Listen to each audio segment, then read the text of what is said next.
তো আজকে হচ্ছে 16ই ডিসেম্বর 2024। আমাদের বাংলাদেশের আজকে কি দিবস? মহান বিজয় দিবস। সবাইকে আপনাদের বিজয় দিবসের শুভেচ্ছা দিয়ে আজকে আমরা আমাদের ক্লাস শুরু করতে যাচ্ছি। এবং আজকে হচ্ছে আমাদের প্রিলিমিনারি ব্যাচের 70তম ক্লাস এবং সাক্ষ্য আইনের প্রথম ক্লাস। তো সাক্ষ্য আইন খুবই গুরুত্বপূর্ণ একটা সাবজেক্ট। আমাদের প্রিলিমিনারিতে 100 মার্কের এমসিকিউ প্রশ্নের মধ্যে 15টা প্রশ্ন, 15 মার্ক থাকে সাক্ষ্য আইন থেকে।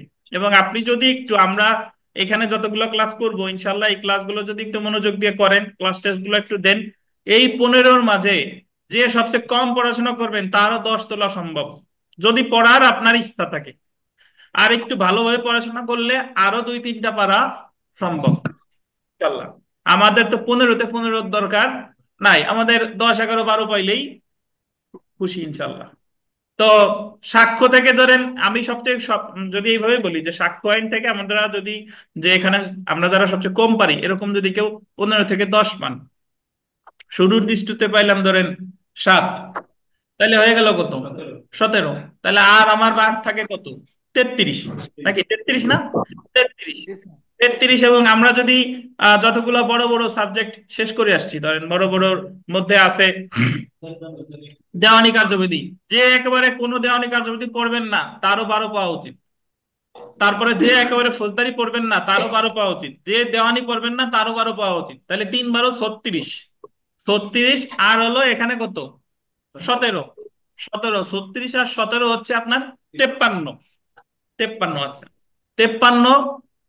আর তামাদি আইন এত সুন্দরভাবে পড়বো ইনশাল্লাহ। যারা তামাদি আইন অনুচ্ছেদ মনে রাখতে পারেন না তারাও যদি তামাদি আইন পড়েন, তো তামাদি আইনে 6, 7, ওখান থেকে আপনি 6 মিনিমাম পাবেন। আমি তো 7-এর পাওয়ার আশঙ্কা করি, কিন্তু 6, 6, 6 যদি ধরি তাহলে 53 আর 6 কত? 59। আর বার কাউন্সিল যদি আপনি একেবারে সারা বছর নাও পড়েন, পরীক্ষার আগে রাত্রে পড়লেও বা কোনো কিছু না পড়লেও কমন সেন্স থেকে 5-এর ভিতর 2 পাওয়া সম্ভব। 59 আর 2 কত? 61। আর 39টা যদি আপনার ভুলও যায় তাতেও আপনার 50-এর উপরে থাকে। বুঝতে পারছেন? তাহলে আমরা পড়াশোনা করলে বরং ফেল করাই কঠিন। পড়াশোনা করলে কি বলেন, ফেল করাই কঠিন, বরং পাস করাই সহজ। যদি আমরা এখানে একটু পরীক্ষার আগ পর্যন্ত থাকেন, যেভাবে আমরা পড়ি চেষ্টা করে যান, যার যার অবস্থান থেকে আমরা জানি।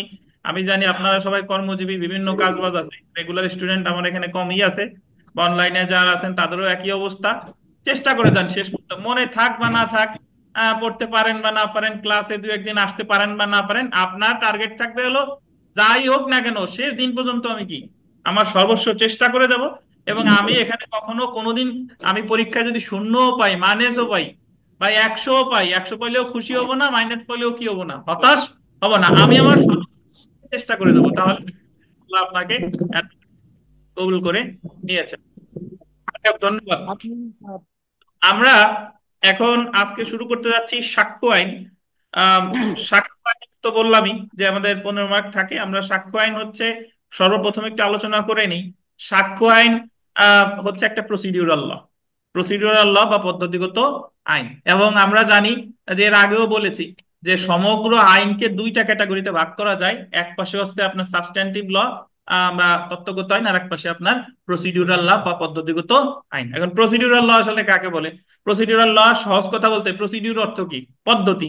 তাহলে যে আইনে বিভিন্ন মামলা করার বিভিন্ন পদ্ধতি নিয়ে আলোচনা করছে, অথবা যে আইনে কোনো সাজার কথাও বলে নাই, কোনো প্রতিকারের কথাও বলে নাই, জাস্ট বিভিন্ন পদ্ধতি নিয়ে আলোচনা করছে, সেই আইনটাকে বলে পদ্ধতিগত আইন। তো এই হিসাবে আমরা যখন ফৌজদারি কার্যবিধি পড়েছিলাম, ফৌজদারি মামলা, ফৌজদারি কার্যবিধিতে কোনো সাজার কথা বলে নাই, কোনো প্রতিকারের কথা বলে নাই, জাস্ট ফৌজদারি কার্যবিধিতে মামলা কিভাবে করে, কোথায় করে, বিচার কিভাবে হয়, বিভিন্ন পদ্ধতি নিয়ে আলোচনা করছে। ফৌজদারি কার্যবিধি একটা পদ্ধতিগত আইন।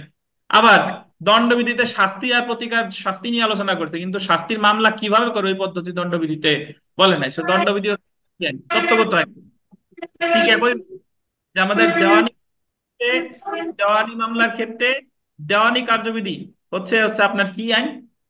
পদ্ধতিগত আইন। কারণ দেওয়ানি কার্যবিধিতে বলছে দেওয়ানি মামলা কিভাবে করে, কোথায় করে, কেমনে করে, কিভাবে বিচার হবে, এইগুলা। কিন্তু দেওয়ানি মামলার ক্ষেত্রে বিভিন্ন প্রতিকার নিয়ে আলোচনা করছে সুনির্দিষ্ট প্রতিকার আইনে। এই কারণে সুনির্দিষ্ট প্রতিকার আইন হচ্ছে কি সাবস্ট্যান্টিভ ল। তো এখন সাক্ষ্য আইন ভাই আপনার ফৌজদারিতেও লাগবে, দেওয়ানিতেও লাগবে। সাক্ষ্য আইন হচ্ছে যে কিভাবে সাক্ষ্য গ্রহণ করা হয়, কোন কোনগুলো সাক্ষ্য হিসেবে গ্রহণ করা হবে, কার কাছে সাক্ষ্য প্রদান করলে সেটা গ্রহণযোগ্য হবে, তারপরে মৌখিক সাক্ষ্য কি, দালিলিক সাক্ষ্য কি, এই যে যে বিধিবিধান। সাক্ষ্য আইনে কিন্তু প্রকৃতপক্ষে কোনো সাজা বা প্রতিকার নিয়ে আলোচনা করা হয়নি। সো সাক্ষ্য আইন হচ্ছে একটা কি আইন? পদ্ধতিগত আইন। আর এতটুকু যারা মনে রাখতে পারবেন না, তাদের সুবিধার্থে বলি যে আমাদের বাংলাদেশ বার কাউন্সিল আপনাদের যে আইনজীবী তালিকাভুক্তির যে পরীক্ষা, এখানে মোট মানে 7টা সাবজেক্টের মধ্যে 5টা সাবজেক্টই পদ্ধতিগত আইন, 2টা হচ্ছে আপনার তত্ত্বগত আইন। সেই 2টা হলো আপনার দণ্ডবিধি 1860 এবং সুনির্দিষ্ট প্রতিকার আইন 1877। এই 2টা ছাড়া আর সবগুলাই কি পদ্ধতিগত আইন। তো আমরা চলে আসি সাক্ষ্য আইন। একটু সাক্ষ্য আইনের খসড়া তৈরি এখানে যদি একটু চলে আসি, দেখেন সর্বপ্রথম আন্ডারলাইন করবেন, গোল দিবেন 1815 সালে, গোল দিবেন স্যার হেনরি সামার মেইন ভারতীয় আদালতের মামলা পরিচালনার জন্য অনুসরণীয় একটি সাক্ষ্য আইনের খসড়া বিল তৈরি করে। তাহলে এখান থেকে আমাদের প্রশ্ন আসবে যে সর্বপ্রথম সাক্ষ্য আইনের খসড়া তৈরি হয় কত সালে? 1850 সালে। কে তৈরি করে? Sir Henry summer main. এই নামটা আপনার মনে রাখতে হবে। 1850 সালে সর্বপ্রথম সাক্ষ্য আইনের খসড়া তৈরি করা হয় স্যার হেনরি সামার মেইন। কিন্তু এটা ভারতে ব্যবহারের অনুপযোগী ছিল। এই যে যে সাক্ষ্য আইনের যে খসড়া তৈরি করা হয়, এটা আবার ভারতে ব্যবহারের কি ছিল? অনুপযোগী ছিল। অবশেষে গোল দিবেন 1871 সালে, গোল দিবেন ব্রিটিশ পার্লামেন্ট। 1871 সালে ব্রিটিশ পার্লামেন্ট স্যার, এটা এই নামটা মনে রাখতে হবে, sir James Fitzjames Stephen, দুইবার জেমস, sir James Fitzjames Stephen কে সাক্ষ্য আইনের খসড়া প্রস্তুত করার দায়িত্ব দেওয়া হয়। 1850 সালে করলো স্যার হেনরি সামার মেইন। তো এটা ছিল আমাদের ভারতীয় উপমহাদেশের অনুপযোগী। পরবর্তীতে 1871 সালে British parliament sir James Fitzjames স্টিফেনকে আবার এর খসড়া প্রস্তুত করার দায়িত্ব দেয়, এবং তার তৈরিকৃত যে বিলটি, আন্ডারলাইন করেন, সেপ্টেম্বর 1, 1872 সালে কার্যকর করা হয়। এটা পাশ হয় একেবারে ডান সাইডে যদি দেখেন, যে সাক্ষ্য আইন প্রণয়ন করা হয় 1872 সালের 15ই মার্চ। কত মার্চ? 15। মানে প্রণয়ন করা হয় মানে হলো পাশ করা হয়। আর কার্যকর হয় কত সাল থেকে? কত সাল থেকে? ওই একই সালের 1লা সেপ্টেম্বর। তো যদি আপনাকে বলে যে সাক্ষ্য আইন পাশ হয় 1872 সালের কত তারিখে? 15ই মার্চ, আর এটা কার্যকর হয় 1872 সালের 1লা সেপ্টেম্বর, তখন থেকে ভারতীয় আদালত এটা অনুসরণ করে আসছে। বর্তমানে বাংলাদেশের সামান্য কিছু সংশোধনী ছাড়া এই আইনটি প্রয়োগ হচ্ছে। তো অধিকাংশ ধারাই আপনার মোটামুটি আহ, মানে আপনার একই রকম আছে। কিছু কিছু ধারা সংশোধন করা হয়েছে, বা কিছু কিছু ধারা অ্যামেন্ডমেন্টের মাধ্যমে সংযোজন করা হয়েছে বা বিয়োজন করা হয়েছে। তো আপাতত আমরা এখান থেকে যে জিনিসটা জানলাম সেটা হলো যে সাক্ষ্য আইনের খসড়া প্রণয়ন করা হয় সর্বপ্রথম 1850 সালে তার হেনরি সামার মেইন। পরবর্তীতে এটা ছিল ব্যবহারের অনুপযোগী। পরবর্তীতে তার জেমস ফিটজেমস স্টিফেন উনি খসড়া প্রস্তুত করে 1871 সালে, যেটা পাশ হয় 1872 সালের 15ই মার্চ, এবং যেটা কার্যকর হয় 1872 সালের 1লা সেপ্টেম্বর। এই এলো আমাদের মোটামুটি সাক্ষ্য আইনের পাশের যে ইতিহাস সেটা। তো আমরা এখানে একটু যদি আহ পরবর্তীতে আমাদের 2022 সালে সাক্ষ্য আইনের একটা সর্বশেষ সংশোধনী এসেছে। যারা পুনরাতন সংস্করণের বই, তাদের বই এটা নাই, বাট আপনারা আমরা আলোচনা শুনে যতটুকু এখানে একটু নোট নিয়ে নিন, যে এভিডেন্স অ্যাক্ট সর্বশেষ সংশোধিত হয় কত সালে বলেন? 22 সালে। একটু যদি লক্ষ্য করেন যে সর্বশেষ 20 নভেম্বর 2022, 5 অগ্রহায়ণ 1429, এই বাংলা তারিখ মনে রাখার কোনো দরকার নাই, জাস্ট মনে রাখেন 2022 সাল 20 নভেম্বর তারিখে এভিডেন্স অ্যাক্ট 2022 দ্বারা এভিডেন্স অ্যাক্ট 1872 সংশোধন করা হয়। এভিডেন্স অ্যাক্ট 1872-এর অধিকতর সংশোধন কল্পে এভিডেন্স অ্যামেন্ডমেন্ট অ্যাক্ট 2022 জাতীয় সংসদে পাশ করা হয়, এবং উক্ত সংশোধন আইনটি 20 নভেম্বর 2022 তারিখে রাষ্ট্রপতির সম্মতি লাভ করে এবং উক্ত দিন কার্যকর হয়। তাহলে এই এভিডেন্স অ্যাক্টের যে সংশোধনীটা, এটা আনা হয় কোথায়? জাতীয় সংশোধনে, জাতীয় সংসদে। এবং এই আইনটার নাম ছিল এভিডেন্স অ্যামেন্ডমেন্ট অ্যাক্ট 2022। তো এই 2022 সালের আসলে সাক্ষ্য আইনের কি কি বিধান মোটামুটি সংশোধন করা হয়েছে তার একটা বিবরণ যদি এখানে আমরা খুব সংক্ষেপে পড়ি, এটা আপনাদের না লিখলেও হবে, আমরা পরবর্তীতে জানবো। দেখেন, সংশোধনীর 2টি মৌলিক দিক রয়েছে, যথা ডিজিটাল রেকর্ড এবং ফরেনসিক পদার্থ বা বস্তুসমূহকে সাক্ষ্য হিসেবে গ্রহণযোগ্য করা হয়েছে এবং এইগুলিকে গ্রহণযোগ্য করতে বিদ্যমান প্রয়োজনীয় ধারাসমূহ সংশোধন করা হয়েছে বা নতুন ধারা সংযোজন করা হয়েছে। আমি একটু বলি, দেখেন, আমাদের সাক্ষ্য আইন হচ্ছে 1872 সালের আইন। তো 1872 সালে ডিজিটাল রেকর্ড বলতে কিছু ছিল না, বলা যেতে পারে কিছু ছিল না। ডিজিটাল রেকর্ড আসলে কাকে বলে? ডিজিটাল রেকর্ড হলো এই যে যে ধরেন আমরা জুমে ক্লাস নিচ্ছি ভিডিও, এটা কি ডিজিটাল রেকর্ড? এই যে কথা রেকর্ডিং করতেছেন, এটা কি ডিজিটাল রেকর্ড? প্রিন্টারে মানে কম্পিউটার রিলেটেড যা যা আছে সবকিছুই কি ডিজিটাল রেকর্ড? সিসিটিভি ফুটেজ কি ডিজিটাল রেকর্ড? তো এই জিনিসগুলা তো সময়ের বিবর্তনে আস্তে আস্তে আবিষ্কৃত হয়েছে এবং আমাদের 2022 সালের আগ পর্যন্ত এই জিনিসগুলা সাক্ষ্য হিসেবে আমাদের দেশের সাক্ষ্য আইনে এটা প্রযোজ্য ছিল না। বুঝতে পারছেন? তো সময়ের প্রয়োজনে এখন তো মারামারির ভিডিও কেউ করে রাখতে পারে, সিসিটিভি ফুটেজ থাকতে পারে, দেখা গেলে এই জিনিসগুলো আমার আছে কিন্তু সাক্ষ্য হিসেবে এটা গ্রহণযোগ্য হচ্ছে না, যেহেতু আমাদের সাক্ষ্য আইনে এটা নাই। তার মানে প্রয়োজনীয় এর প্রয়োজন পড়ে ডিজিটাল রেকর্ডকে সাক্ষ্য হিসেবে কি দেওয়ার, স্বীকৃতি দেওয়ার। তো যে কারণে, হ্যাঁ, যে কারণে এটাকে ডিজিটাল রেকর্ড হিসেবে স্বীকৃতি দেওয়া হয়ে এবং এটাকে সাক্ষ্য হিসেবে বিবেচনা করা হয় সাক্ষ্য আইন 2022 সালের সংশোধনীর মাধ্যমে। বুঝতে পারছেন? অর্থাৎ 22-এর আগ পর্যন্ত আমাদের এই ডিজিটাল রেকর্ড, আপনি যদি ভিডিও করেন, ছবিও তোলেন, এটা আপনার সাক্ষ্য হিসেবে প্রাসঙ্গিক ছিল না। বুঝতে পারছেন? এখন ফরেনসিক পদার্থ আসলে কি? এটা এই ফরেনসিক সাক্ষ্যকেও সাক্ষ্য হিসেবে স্বীকৃতি দেওয়া হয়েছে 2022 সালে। ফরেনসিক সাক্ষ্য হলো কি আমি একটু যদি বলি, ফরেনসিক সাক্ষ্য হলো ধরেন যে ডিএনএ রিপোর্ট, আরএনএ রিপোর্ট, মানুষের রক্ত পরীক্ষা, বীর্য পরীক্ষা, মূত্র পরীক্ষা বা অন্যান্য যত সকল পরীক্ষা আছে শরীর রিলেটেড, আইরিশ পরীক্ষা, আঙ্গুলের ছাপ, এইগুলারও সাক্ষ্য হিসেবে স্বীকৃতি দেওয়া হয়েছে কত সালের সংশোধনীতে? 2022 সালের সংশোধনীতে। মানে ধরেন একটা মামলা হয়েছে এইভাবে যে একটা বাটোয়ারের মামলা, বাটোয়ারের মামলায় একজন ব্যক্তি বাটোয়ার মামলা করছে, বাটোয়ার মামলা করে সে বাদী হয়ে বলতেছে যে আমি হলাম দীনেশের পুত্র দীপবালা, দীনেশের অমুক ওয়াইফের পুত্র আমি হলাম দীপবালা। কিন্তু দীনেশের যে প্রথম ওয়াইফের পুত্ররা, তারা তারে বাটোয়ার মামলা এসে জবাব দিছে যে তারা এই দীপবালারে দীনেশের ঔরসজাত পুত্র হিসেবে স্বীকৃতি দেয় না। বুঝতে পারছেন?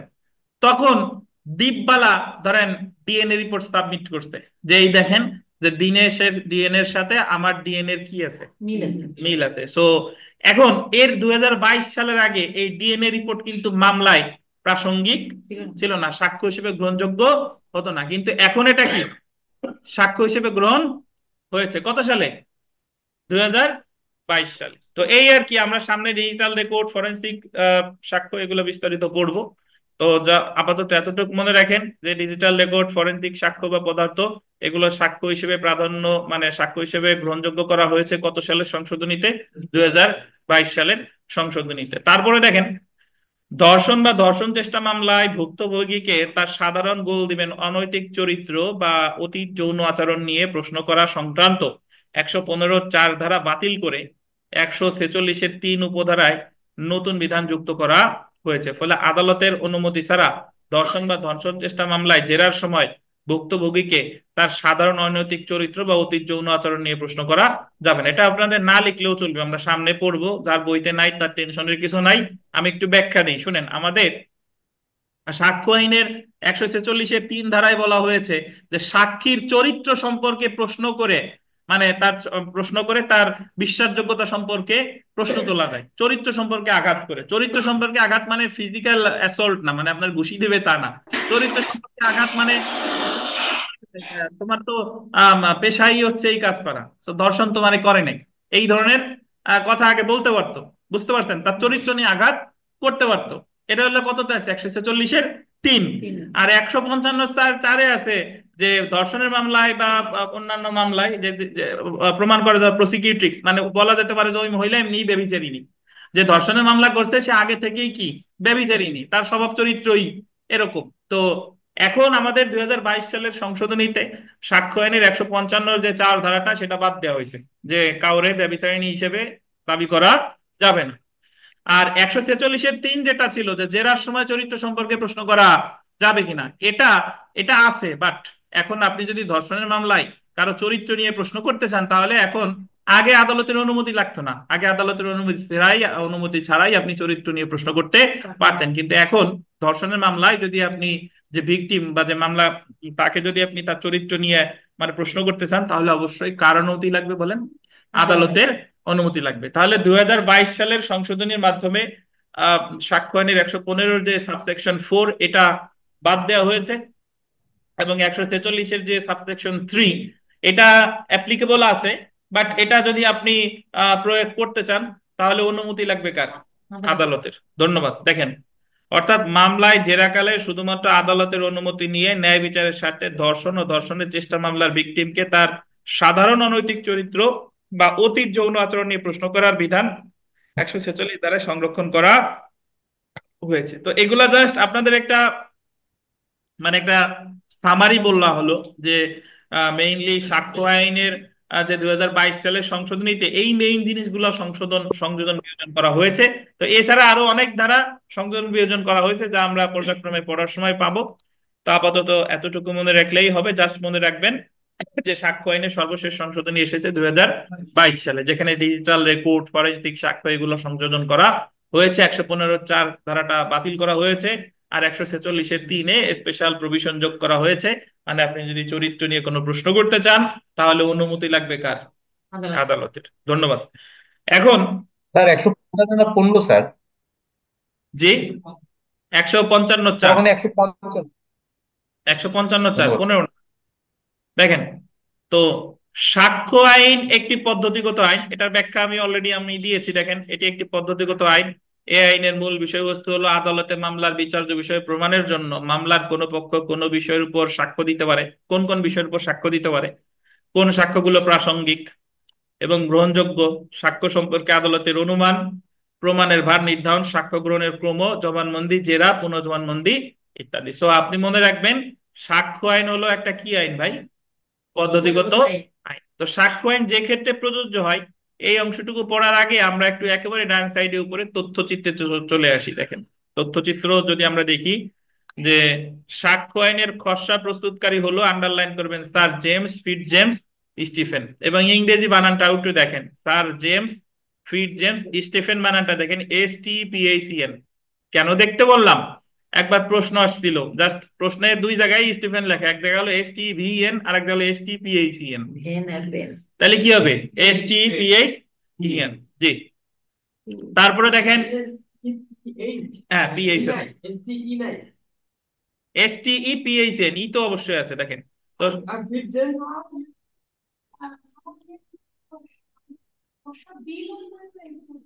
না, যদি বলে যে সাক্ষ্য আইনের প্রথম খসড়া প্রণয়ন করেন কে, তাহলে স্যার স্যার হেনরি সামারমেইন। বুঝতে পারছেন?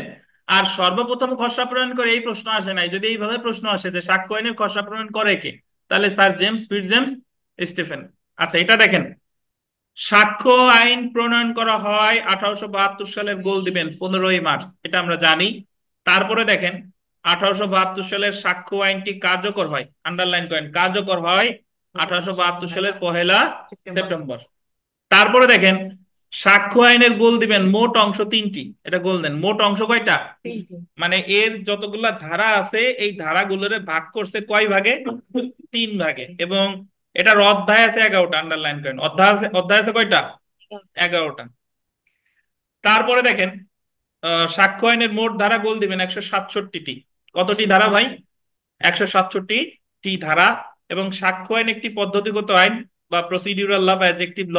তারপরে দেখেন, এভিডেন্স অ্যাক্ট 1872 সর্বশেষ সংশোধন করা হয় 20 নভেম্বর 2000 কত তারিখে? 22 তারিখে। তো আমরা সর্বশেষ যে সুনির্দিষ্ট প্রতিকার আইন পড়ে আসলাম, বলেন তো সুনির্দিষ্ট প্রতিকার আইন সর্বশেষ সংশোধিত হয় কত সালে? 2004 সালে। বাট সেটা কার্যকর হয় কবে থেকে? 21/7/2005। কত ধারা বলেন তো? 21 ক নাকি? 21 ক, জি। ধন্যবাদ। তো এখন আমরা চলে আসি, দেখেন, সাক্ষ্য আইন যে ক্ষেত্রে প্রযোজ্য হয়, আন্ডারলাইন করেন এবং পাশে লেখেন ধারা 1। সাক্ষ্য আইন যে ক্ষেত্রে প্রযোজ্য হয়, এটা বলা আছে ধারা কততে বলেন?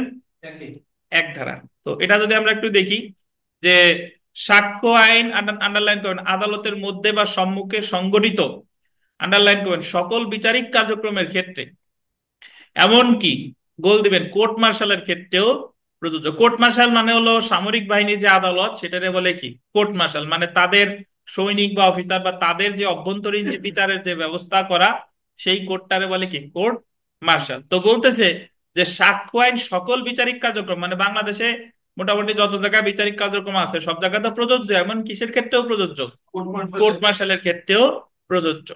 কিন্তু কোর্ট মার্শাল যদি, এখানে আন্ডারলাইন করবেন দ্য আর্মি অ্যাক্ট 1952, 1952, এটা মনে রাখতে হবে। আর্মি অ্যাক্ট কত? 1952। বা the Naval discipline ordinance 1961, Naval discipline ordinance, নৌ শৃঙ্খলা অধ্যাদেশ 1961। বুঝতে পারছেন? তাহলে আর্মি অ্যাক্ট কত? 1952। দ্য নেভাল ডিসিপ্লিন অর্ডিন্যান্স 1961, অথবা দ্য এয়ার ফোর্স অ্যাক্ট 1953, 1953 অনুসারে গঠিত হয়, তাহলে 1872 সালের সাক্ষ্য আইন উক্ত কোর্ট মার্শালের ক্ষেত্রে প্রযোজ্য হবে না। তিনটে স্টার দেন, আমি বুঝাচ্ছি, তিনটে স্টার দেন, একটু বুঝেন। বলছে, বলতেছে যে সাক্ষ্য আইন কোর্ট মার্শালের ক্ষেত্রে প্রযোজ্য, বাট তিনটা আইন অনুসারে যদি কোর্ট মার্শালটা গঠিত হয়, তাহলে সাক্ষ্য আইন প্রযোজ্য হবে না। ওই তিনটা আইনের ক্ষেত্রে হবে না, অন্য আইন হইলে হবে। ওই তিনটা আইন হলো কি, the army act 1952, the naval discipline ordinance 1961, আর এয়ার ফোর্স অ্যাক্ট কত, 1953। ঠিক আছে?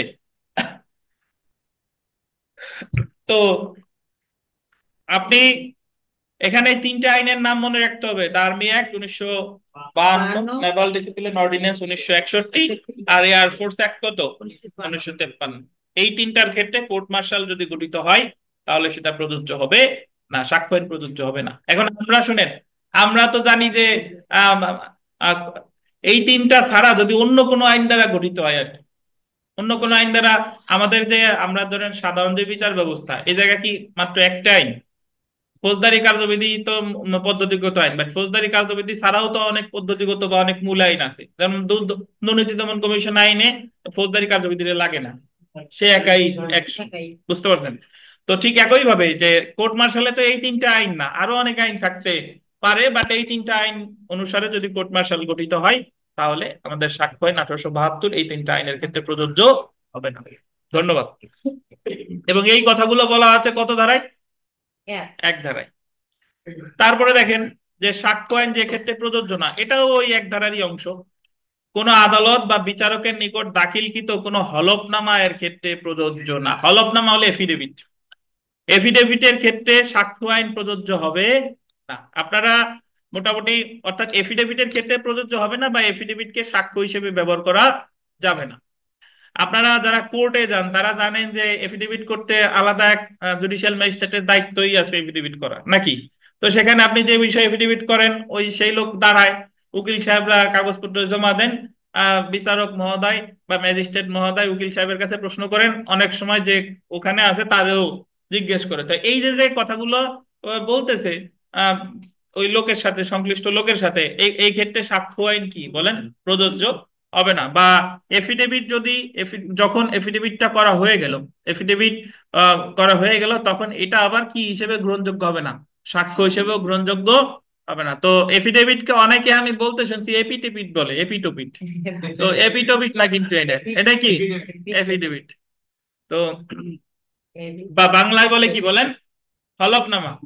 সুতরাং আদালতের নিকট দাখিলকৃত হলফনামা সাক্ষ্য বলে গণ্য হবে না। এবং এই হলফনামা কিন্তু, মানে হলফনামা, ওই হলফনামা করার জন্য একজন জুডিশিয়াল ম্যাজিস্ট্রেট থাকে, হাইকোর্টে আলাদা বিষয় আছে, জমুকের সামনে এফিডেভিট করা যায়, আবার হলফনামা কোথায় করা যায়, নোটারি পাবলিকের কাছেও করা যায়। তো যেখানেই আপনি করেন না কেন, এটার কিন্তু কোনো ইভিডেন্সিয়ারি ভ্যালু নাই, মানে এর কোনো সাক্ষ্যগত মূল্য নাই। আচ্ছা, তারপরে দেখেন কোন সালিসি বিচারকের আরবিট্রেটরের সম্মুখে সংগঠিত কার্যাবলীর ক্ষেত্রে বিচার মানে প্রযোজ্য না। সালিসি, সালিসি মানে তো বুঝেন যে জায়গায় কোর্টের বাইরে সালিসি কার্যক্রম পরিচালিত হচ্ছে, একজন থাকে সালিসকারী এবং অন্যরা ধরেন দুই দুই দল বিচার প্রার্থী। তো সালিস আইন 2001 এক্ষেত্রে যাই প্রযোজ্য হোক না কেন, সালিসি ক্ষেত্রে সাক্ষ্য আইন প্রযোজ্য হবে না। তাইলে আমাদের সাক্ষ্য আইন প্রযোজ্য হচ্ছে না, এফিডেভিটের ক্ষেত্রে প্রযোজ্য হচ্ছে না, সালিসি কার্যক্রমের ক্ষেত্রে প্রযোজ্য হচ্ছে না। কোর্ট মার্শালের ক্ষেত্রে কি প্রযোজ্য? প্রযোজ্য। কোর্ট মার্শালের ক্ষেত্রে প্রযোজ্য, বাট ওই কোর্ট মার্শাল যদি তিনটা আইন অনুসারে গঠিত হয় সেই ক্ষেত্রে প্রযোজ্য না। The army act 1952, naval discipline ordinance 1961, are the air force act কত, 1953। মুখস্থ কিন্তু এখান থেকেই হয়ে যাওয়ার কথা। তারপরে ধারা লেখেন, ধারা 2 ব্র্যাকেটে লেখেন বাতিল। ধারা 2 ব্র্যাকেটে বাতিল, এই যে লেখা আছে, এই যে আপনার এই যে লেখা আছে, আর লেখা লাগবে না। ধারা 2 ব্র্যাকেটে কি বলেন, বাতিল। আপনার আরিফ দাদারে ফোন দেন, সে কোথায়, ফোন দেন আরিফে, ফোন দেন, আপনার ফোন ছাড়া ধরে না। ধারা 2 বাতিল। দেখেন তো, হ্যাঁ আমি লিখতে বলছি, ধারা 1 লিখেন নাই, আমি লিখতে বলছি। আচ্ছা দেখেন তো, আমরা বিগত বছরের প্রশ্ন দেখি। এই সুরঞ্জন সাহেব, না বুঝলে প্রশ্ন করতে হবে। আর দেখতেছেন, চোখে দেখতেছেন, লাইট একটু জ্বালাই দেন হাফিজ। দেখেন, আচ্ছা, তো চোখে কম দেখলে বলতে হবে না যে স্যার দেখতেছি না, লাইট জ্বালান। দেখেন,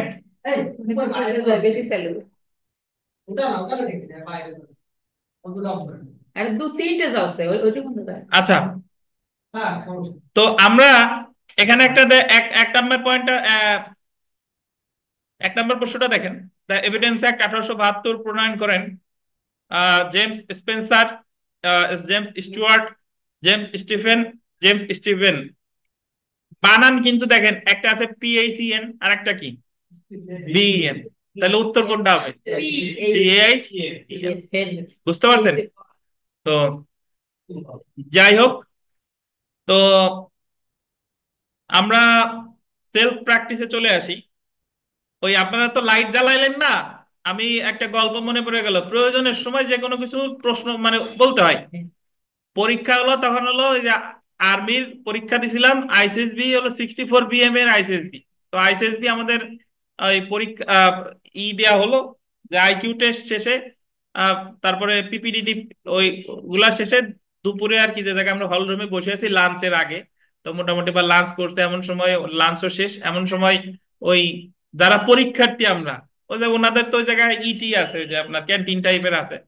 তো তারা কয়েকজন সিগারেট খাবে, পরীক্ষার্থী আমরা কিন্তু পরীক্ষা দিছি, সিগারেট খাবে কিন্তু ক্যান্টিন বন্ধ বা। তো আমির কাছে যায়, বললো যে আমরা একটু স্মোক করতে কোথায় করবো, আর এটা কিনতে পাওয়া যাবে কোথায়।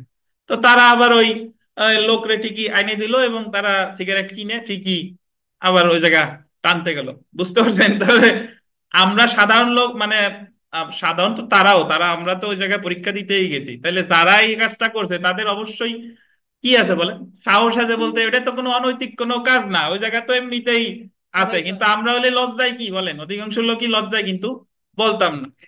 যাই হোক, তো আমরা চলে আসি আহ 3 নাম্বার প্রশ্নটা একটু দেখি।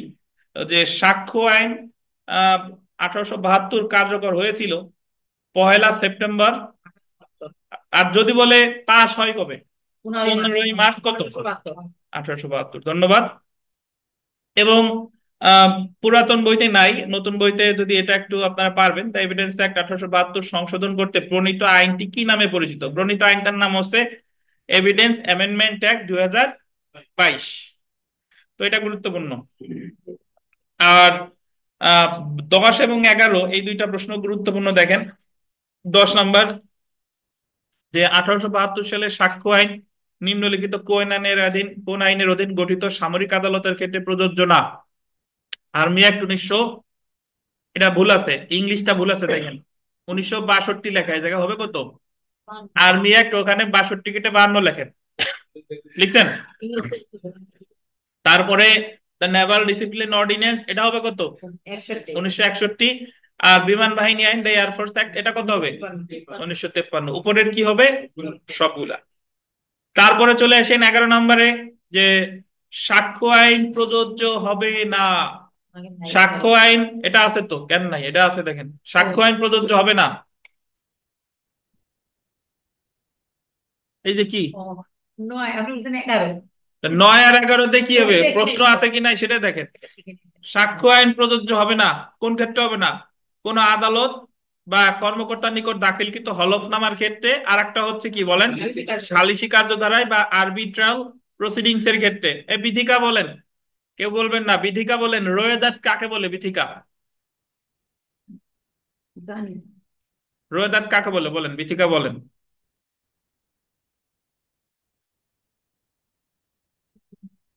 উম, জানি কিন্তু সালিশ জানেন কিন্তু কি?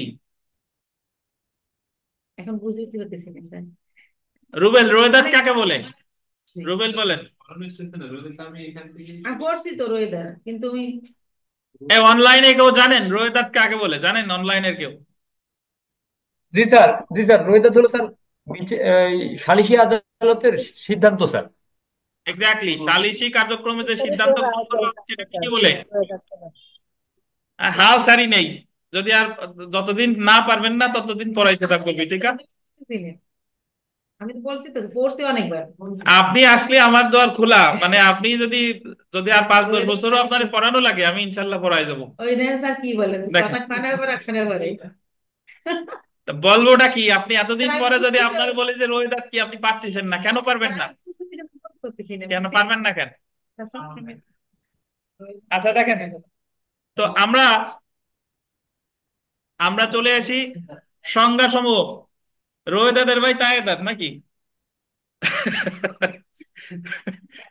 আচ্ছা, তায়েদাত তো মকদ্দমার মূল্যমান, আর রোয়েদাদ হলো সালিসি কার্যক্রমে যে সিদ্ধান্ত দেওয়া হয় সেটাকে কি বলে? রোয়েদাদ। এবং এই রোয়েদাদ শব্দটা আমরা কোন জায়গায় পড়ছিলাম, কোন ধারা কোন আইনের, মনে আছে? তা কি মনে আছে? অর্ণবের কোয়া মনে হয়। না। মিতা মনে আছে? তামাদি আইনের 12-4। তামাদি আইনের 12-4, ওই যে রোয়েদাদের কপি সংগ্রহ করতে যে সময় লাগবে সহিমুখিত নকেল, ওই সময়টা কি দিতে হবে?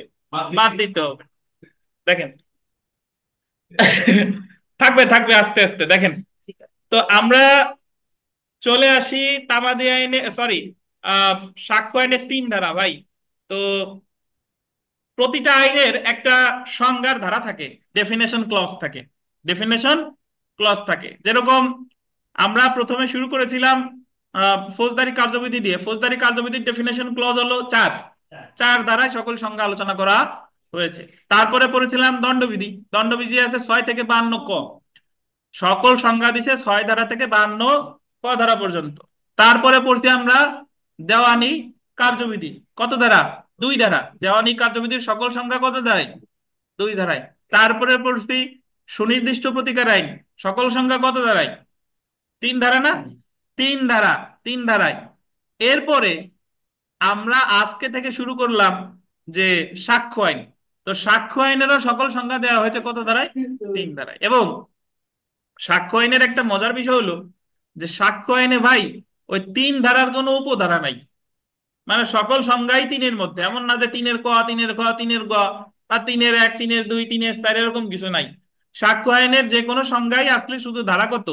3, এবং অন্যান্য শব্দগুলোর আলাদা কোনো ধারা উপধারা দিয়ে বিভক্ত করা হয় নাই। আচ্ছা, তো আমরা প্রথমে চলে আসি যে সাক্ষ্য আইন অনুসারে আদালত বা কোর্ট কাকে বলে। দেখেন, আদালত বলতে অন্তর্ভুক্ত হবে, আন্ডারলাইন করবেন, সকল বিচারক এবং ম্যাজিস্ট্রেট, এবং গোল দিবেন সালিসকারী ব্যতীত সাক্ষ্য নিতে আইনত ক্ষমতাপ্রাপ্ত সকল ব্যক্তি। আবার একটু পড়ি দেখেন, আদালত বলতে কাকে কাকে বোঝাবে? সকল বিচারককে বোঝাবে, ম্যাজিস্ট্রেটকে বোঝাবে, সালিসকারী ব্যতীত সাক্ষ্য নিতে আইনত ক্ষমতাপ্রাপ্ত সকল ব্যক্তি। তাহলে সালিসকারী ব্যতীত, সালিসকারী যে বিচারক সে কি আদালত? তাহলে এখানে একটা জিনিস দেখেন, যে সালিসি কার্যক্রমের ক্ষেত্রে সাক্ষ্য আইন প্রযোজ্য না, আবার সালিসি কার্যক্রমের যে বিচারক তার কি বলা হচ্ছে না? বিচারক। আদালত বলা হচ্ছে না। সাক্ষ্য আইন অনুসারে সে আদালত নয়। তো কোর্ট ইনক্লুডস অল জাজেস and magistrates and all persons except arbitrators legally authorized to take evidence. সুতরাং আদালত বলতে নিম্নলিখিত ব্যক্তি বুঝাবে: 1 নাম্বার দেখেন বিচারক, এবং 2 নাম্বার ম্যাজিস্ট্রেট, 3 নাম্বার সাক্ষ্য নিতে আইনত ক্ষমতাপ্রাপ্ত সকল ব্যক্তি। আলামিন সাহেব বলেন, সাক্ষ্য নিতে আইনত ক্ষমতাপ্রাপ্ত ব্যক্তি বলতে কি বোঝায় বলেন তো? সাক্ষ্য নিতে আইনত ক্ষমতাপ্রাপ্ত ব্যক্তি কাকে বলা যায়? সাক্ষ্য গ্রহণ করার জন্য লিগালি যাকে এম্পাওয়ার্ড করা হ্যাঁ, হয়েছে সে কে? সে ম্যাজিস্ট্রেটই। তো ম্যাজিস্ট্রেট তো উপরে বলা হয়ে গেছে, বিচারক বা ম্যাজিস্ট্রেট। হ্যাঁ, কমিশন, কমিশন তার এক ক্ষমতা দিছে না সাক্ষ্য গ্রহণের, কিন্তু সে কার প্রতিনিধি হয়ে যাচ্ছে? আদালতের। আদালতের। তাহলে কমিশনও এক প্রকারের কি বলেন? বিচারক। আদালত। আদালত। জি। তো জেনে রাখা ভালো, দেখেন, আহ সালিসকারী বা সালিসি বিচারক, আরবিট্রেটর আদালত বলে গণ্য হবে না। তাহলে সালিসকারী বা সালিসি বিচারক এরা কি বলে গণ্য হবে না বলেন? আদালত বলে গণ্য হবে না। সো আমাদের আজান দিয়েছে মাগরিবের, মাগরিবের নামাজের বিরতি, একটু পরে আবার শুরু হবে, কেউ মিস করবেন না। আমি লাইনে আছি, লাইন কাটতেছি না, সবাই লাইন মানে সরাসরি এখানে জয়েন করেন। আমি মানে ক্লাস শুরু হলে আবার কথা শুনতে পাবেন আর কি। ধন্যবাদ।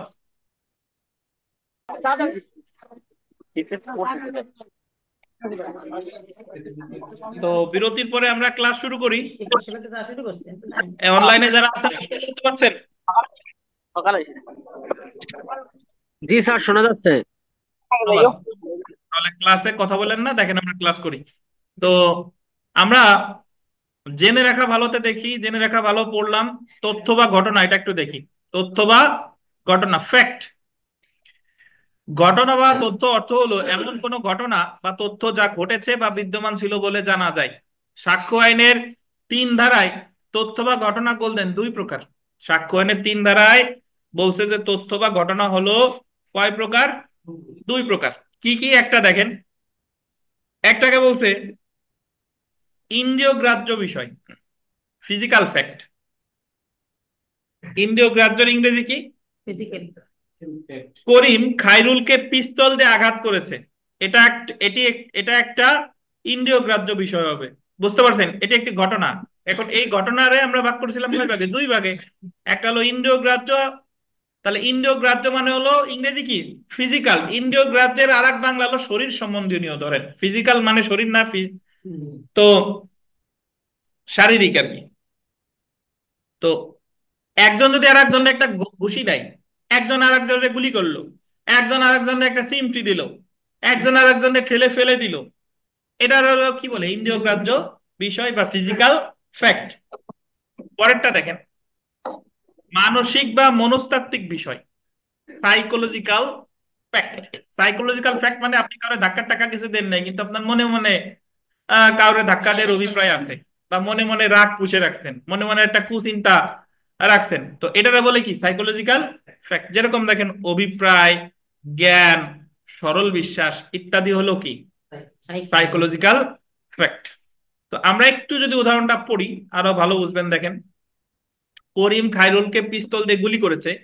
এখানে গুলি করা হলো, গোল দিবেন ইন্দ্রিয় গ্রাহ্য বিষয়। গুলিটা শরীরে লাগছে না ভাই, তো এটা কি? ইন্দ্রিয় গ্রাহ্য বিষয়। এবং গুলি করার ক্ষেত্রে তার অভিপ্রায় হলো, এটা গোল দেন, অভিপ্রায় হলো মনস্তাত্ত্বিক বিষয় বা সাইকোলজিক্যাল ফ্যাক্ট। মানে গুলি করার আগে তার মনে মনে একটা অভিপ্রায় ছিল না।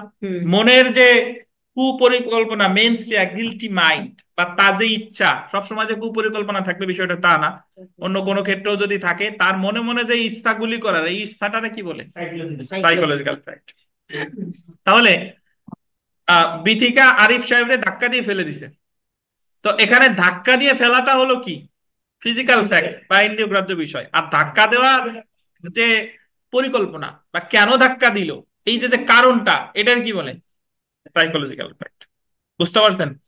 আচ্ছা, কোন লোক কোনো কথা বলেছে, বা কোনো কিছু শুনেছে বা দেখেছে, বা কোনো নির্দিষ্ট মত পোষণ করেছে, বা কোনো ইচ্ছা পোষণ করেছে, বা সরল বিশ্বাসে বা প্রতারণামূলক ভাবে কাজ করেছে, কোনো বিশেষ অনুভূতি সম্পর্কে সচেতন থাকা ইত্যাদি ঘটনার অন্তর্ভুক্ত হবে। তাহলে আমরা এখান থেকে যেটা শিখলাম ভাই, যে ঘটনা কয় প্রকার, কি কি? একটা হলো ইন্দ্রিয় গ্রাহ্য বা ফিজিক্যাল, আর একটা হচ্ছে কি? মনস্তাত্ত্বিক বা সাইকোলজিক্যাল। আচ্ছা বিথিকা বলেন তো, যে আপনারে বললো, আপনারে বলছে ধরেন হাফিজ যে বিথিকা দিদি আমার জন্য 1 কাপ চা বানান। তো আপনি চা যখন বানিয়ে হাফিজে যখন হাতে দিবেন, তখন মনে মনে ভাবলেন যে হাফিজ আগে একদিন আমাদের একটু অপমান করেছিল, হাফিজের গায়ে চা ফেলে দিব। এবং ঠিকই গায়ে ধরেন চা ফেলে দিলেন। তো এই যে যে চাটা যে ফেলে দিলেন হাফিজের হাতের উপরে বা পায়ের উপরে, এটা কি, কোন ফ্যাক্ট বিথিকা বলেন? মানসিক। না, না ফেলে দেওয়াটা হচ্ছে না কি বলেন? ইন্দ্রিয় গ্রাহ্য। ফেলে দেওয়াটা ইন্দ্রিয় গ্রাহ্য বা ফিজিক্যাল। আর এই যে মনে মনে যে পরিকল্পনাটা করছেন, এটা হচ্ছে কি? Psychological fact. বুঝছেন? ধন্যবাদ। দেখেন আমরা চলে আসি দলিল, ডকুমেন্ট। আপনাদের পুরাতন বইতে নাই দলিলের সংজ্ঞা। দলিলের সংজ্ঞা আমি বলে দিই। ওই দণ্ডবিধিতে যে দলিলের সংজ্ঞা দিছে, হুবহু সংজ্ঞা হচ্ছে দ- আহ, আমাদের সাক্ষ্য আইনের কত ধারায়? 3 ধারায়। অর্থাৎ একটু পড়ে দেখেন যে সাক্ষ্য আইনের 3 ধারায়। তো কামরুজ্জামান সাহেব শব্দ হয় কেন? নয়েজ করেন না। সাক্ষ্য আইনের 3 ধারায় ও দণ্ডবিধির 29 ধারায় দলিলের সংজ্ঞা দেওয়া হয়েছে। ধারা অনুসারে দলিল বলতে কোনো পদার্থের উপর, আন্ডারলাইন করবেন, পদার্থের উপর প্রকাশিত বা বর্ণিত কোনো বিষয়কে বোঝায়। আমি একটু আপনাদের বলি, দেখেন, আহ দণ্ডবিধির 29 ধারায় আমরা পড়ছি কি, যে যদি কোনো পদার্থের উপর কোনো জিনিস লেখে, কোনো অক্ষর লেখে, কোনো চিহ্ন দেয় বা কোনো কিছু আহ, মানে কোনো সংখ্যা লেখে, কিসের উদ্দেশ্যে? ভবিষ্যতে ব্যবহারের উদ্দেশ্যে, তখন ওই জিনিসটাকে কি বলে? দলিল বলে। দলিল বলে। তো ঠিক একই সংজ্ঞা প্রযোজ্য কিসের ক্ষেত্রে? সাক্ষ্য আইনে। তো যারা পুরাতন বা জাস্ট এটা একটু লেখেন যে সাক্ষ্য আইনে দলিলের সংজ্ঞা দণ্ডবিধির যে 29 ধারায় যে সংজ্ঞা আছে অনুরূপ। মানে সাক্ষ্য আইনের 3 ধারায় দলিলের যে সংজ্ঞা দিছে এটা কিসের মতো? দণ্ডবিধির কত ধারায় দলিলের সংজ্ঞার মতো? 29 ধারায় দলিলের সংজ্ঞার মতো। এটা জাস্ট লেখেন। সাক্ষ্য আইনে কি মানে? সাক্ষ্য আইনে দলিলের সংজ্ঞা দণ্ডবিধির দলিলের সংজ্ঞার অনুরূপ, এবং দণ্ডবিধির সংজ্ঞাটা দিছে কত ধারায়? 29 ধারায়। আচ্ছা, আর যার নাই সে বাকিটা একটু শুনেন, মনোযোগ দিয়ে শুনেন, আর কিছু লেখা লাগবে না। এভিডেন্স অ্যামেন্ডমেন্ট অ্যাক্ট 2022 দ্বারা ডিজিটাল রেকর্ডকে দলিলের অন্তর্ভুক্ত করা হয়েছে। এটা একটু লিখে নেবেন যে ডিজিটাল রেকর্ডস কে দলিলের অন্তর্ভুক্ত করা হয়েছে কত সালে? 2022 সালে। তো এখন ডিজিটাল রেকর্ড যদি কোনো আদালতে উপস্থাপন করা হয়, ধরেন একটা হত্যাকাণ্ড সংঘটিত হয়েছে, আপনি ভিডিও ফুটেজ আদালতে সাবমিট করছেন বা অডিও সাবমিট করছেন বা আপনি ধরেন ছবি দিছেন, তো এটারে কি সাক্ষ্য বলেন? দালিলিক সাক্ষ্য। বুঝতে পারছেন? এটাই কি হিসেবে গণ্য হবে? দলিল হিসেবে গণ্য হবে।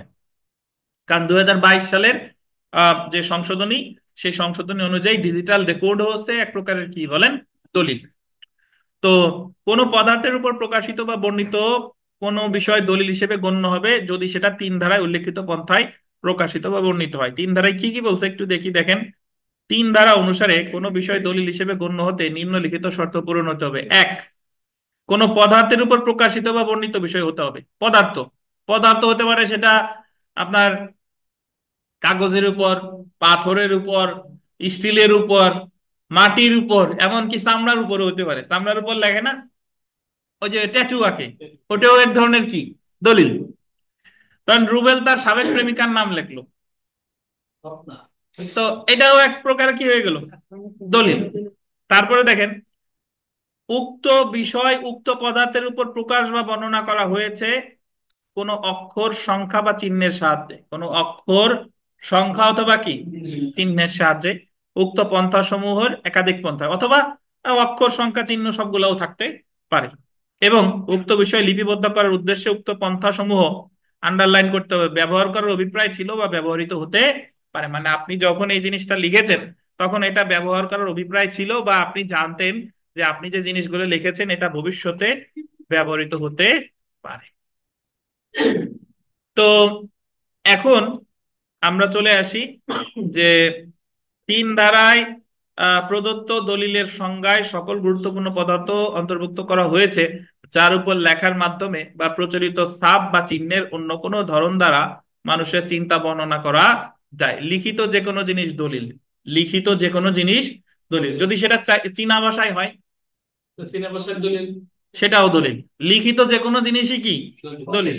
জি। মুদ্রিত, লিথোগ্রাফকৃত, ফটোগ্রাফকৃত সমস্ত শব্দই দলিল। কোনো বই, মানচিত্র, পরিকল্পনা দলিল। কোনো ধাতুখণ্ড, প্রস্তরখণ্ডের উপর কিছু খোদাই করা হলে তা দলিল। পিরামিডের মধ্যে যা লেখা আছে, কিসে লেখা আছে? পাথরে। তাহলে ওইগুলা কি? দলিল। কোনো ব্যঙ্গচিত্র বা ক্যারিকেচার, ব্যঙ্গচিত্র বুঝেন তো? কার্টুন টাইপ পত্রিকায় আগে একটা সময় পর্যন্ত ছিল, এরপরে ওই আপনার ডিজিটাল নিরাপত্তা আইনের কারণে আর লোকজন এটা মানে করে নাই। বাট ব্যঙ্গচিত্র ও এক প্রকারের কি বলেন? দলিল। যখন পক্ষগণ আদালতের নিকট লিখিত আকারে কোনো বিবৃতি প্রদান করে এবং সেটা স্বাক্ষর করে, এমন স্বাক্ষরিত বিবৃতি দলিলের সংজ্ঞার আওতাভুক্ত।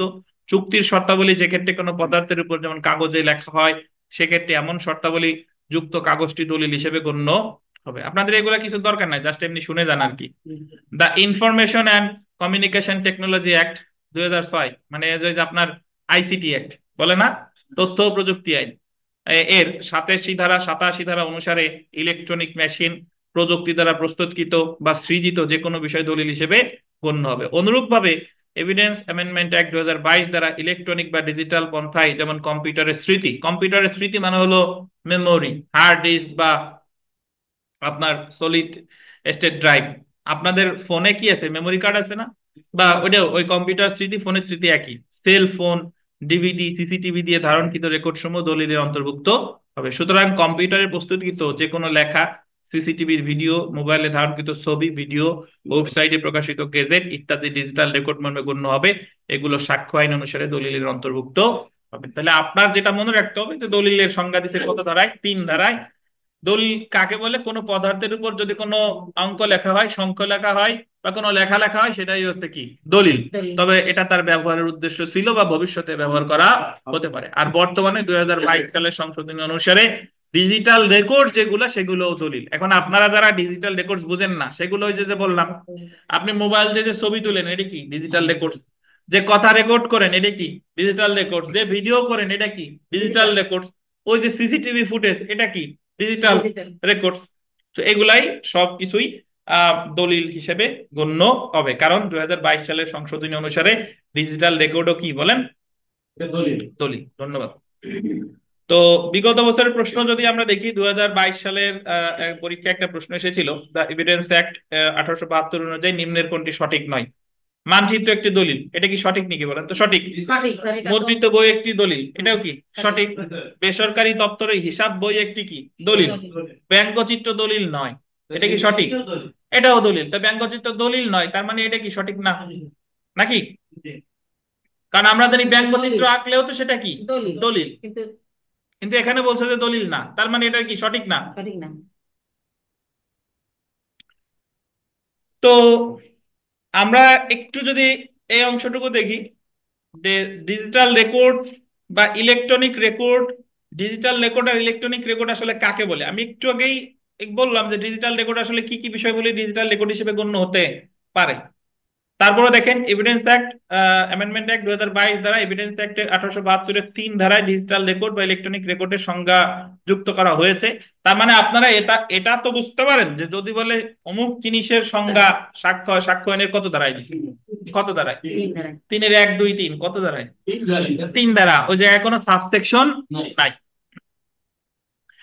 সংশোধন অনুসারে ডিজিটাল রেকর্ড বা ইলেকট্রনিক রেকর্ড বলতে নিম্নলিখিত বিষয়গুলো যুক্ত হবে: ম্যাগনেটিক, ইলেকট্রোম্যাগনেটিক, অপটিক্যাল, কম্পিউটার স্মৃতি, microfilm, audio video, digital versatile disc, digital video disc সহ কম্পিউটারে উৎপাদিত মাইক্রোফিস ইত্যাদিতে প্রস্তুতিকৃত, প্রেরিত, গৃহীত, ধারণকৃত কোন রেকর্ড ডাটাই তথ্য। মানে আপনি কম্পিউটার রিলেটেড, মোবাইল রিলেটেড যা আছে সব কি ডিজিটাল রেকর্ডস বা electronic records. Drone data, close circuit টেলিভিশনের রেকর্ডস।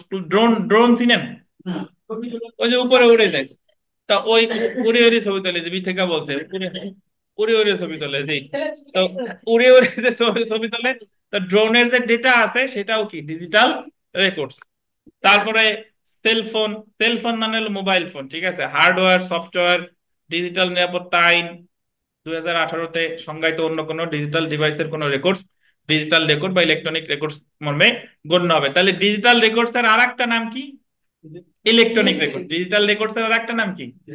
Electronic records. তারপরে দেখেন এভিডেন্স অ্যামেন্ডমেন্ট অ্যাক্ট 2022 দ্বারা ডিজিটাল স্বাক্ষর, ডিজিটাল সিগনেচার বা ইলেকট্রনিক স্বাক্ষর, ডিজিটাল স্বাক্ষর সার্টিফিকেট, সার্টিফিকেট প্রদানকারী কর্তৃপক্ষকে সাক্ষ্য আইনের 3 ধারায় সংজ্ঞা অন্তর্ভুক্ত করা হয়েছে, কিন্তু সংজ্ঞায়িত করা হয়নি।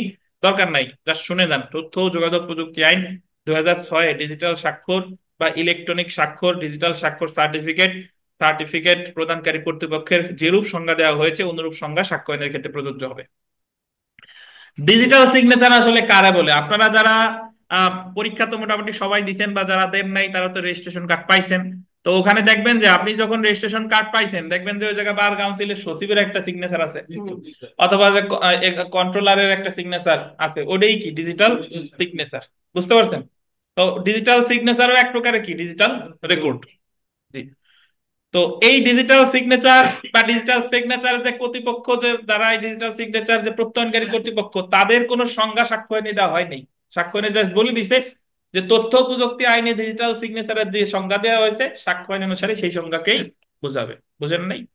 আমরা ওই সুনির্দিষ্ট প্রতীকী আইনের 6 ধারায় কি করছিলাম, যে প্রিভেন্টিভ রিলিফ 5-এর গতে যা বলছে সেটি প্রিভেন্টিভ রিলিফ, মনে আছে?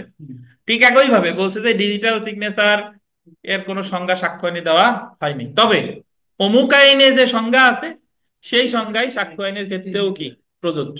বুঝতে পারছেন? আচ্ছা, তো আমরা এখানে বিগত বছরের প্রশ্ন 2023 সাল সর্বশেষ যে পরীক্ষাটা দিয়েছেন, এটা একটা প্রশ্ন এসেছে, দ্য এভিডেন্স অ্যাক্ট 1872 অনুসারে কোনটি ইলেকট্রনিক রেকর্ড নয়?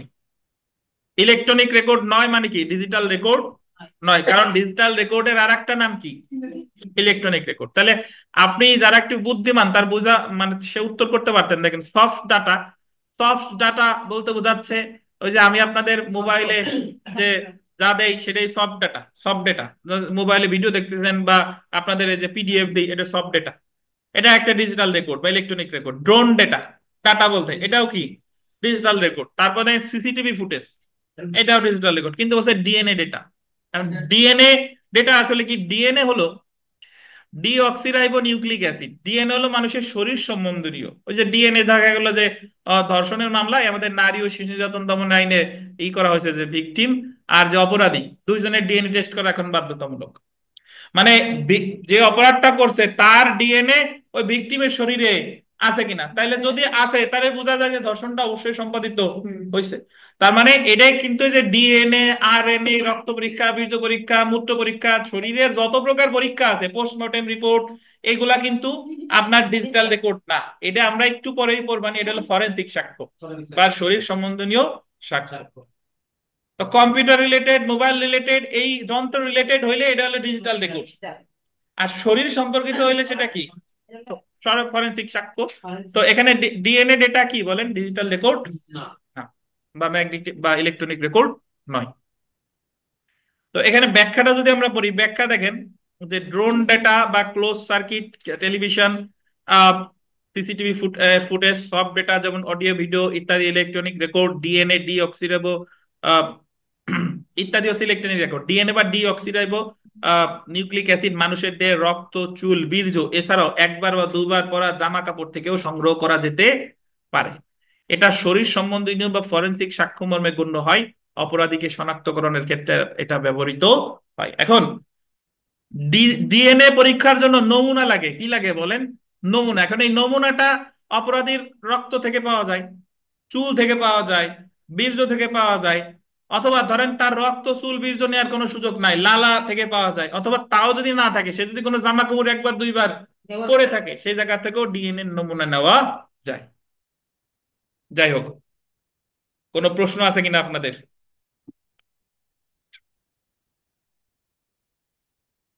তো আমরা চলে আসি প্রমাণ। সাক্ষ্য আইনের এই জিনিসটা গুরুত্বপূর্ণ। দেখেন প্রমাণ বা প্রুফ। সাক্ষ্য আইনের অধীন প্রমাণকে গোল দিবেন 3টি ভাগে ভাগ করা হয়েছে। সাক্ষ্য আইনের অধীন তাহলে ঘটনারে কয় ভাগে ভাগ করছে? 2 ভাগে। কি কি? ফিজিক্যাল ফ্যাক্ট আর একটা কি? Psychological fact. আর সাক্ষ্য আইন অনুসারে তাহলে প্রমাণ রে কয় ভাগে ভাগ করছে? 3 ভাগে। প্রথম যেটা দেখেন প্রমাণিত বা প্রুফড। প্রমাণিত বা কি? প্রুফড। ভুল বলে প্রমাণিত বা ডিসপ্রুভড। আর একটা হচ্ছে প্রমাণিত নয় বা নট প্রুফড। তাহলে প্রমাণ কয় প্রকার ভাই? কি কি? প্রমাণিত, ভুল বলে প্রমাণিত, আর একটা কি? প্রমাণিত। আমি একটা উদাহরণ দিয়ে 3টা জিনিস বুঝাচ্ছি। বইতে যা আছে তো আছে, আমরা কথাটা একটু শুনেন। ধরেন আমাদের বরকত সাহেব একটা হত্যা মামলা করছে। উনি ধরেন আমাদের ইনফরমেন্ট বা সংবাদদাতা, উনি একটা হত্যা মামলা করছে। যে হত্যা মামলার আসামি হচ্ছে হাফিজ। হত্যা মামলার আসামি কে? হাফিজ।